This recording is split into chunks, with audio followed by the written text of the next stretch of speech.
দেখেন, আজকে আমার দোকান থেকে একটি মোবাইল ফোন চুরি করে ছেলেটা নিয়ে যায়। দেখেন আসতেছে, সে আমার দোকানের দিকে আসতেছে এবং আমাকে বলে যে দোকান থেকে এই মোবাইলটা তাকে দেওয়ার জন্য সে কিনবে।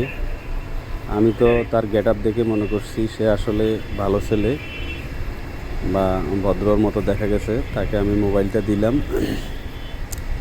সে আমাকে বলে র্যাম রোম কতটুকু বা কতদিন চলছে বা স্পিড কীরকম এগুলো বলে। আমি তো ভালো মনে করছি তাকে। আমি তাকে দেখাইতেছি, দেখো এই সিস্টেম। দাম তো বেশি না মোবাইলের। আমার এ পাকে আবার একটা কাস্টমার আসছে, সেও টাকা ভাঙায় নিয়ে গেছে।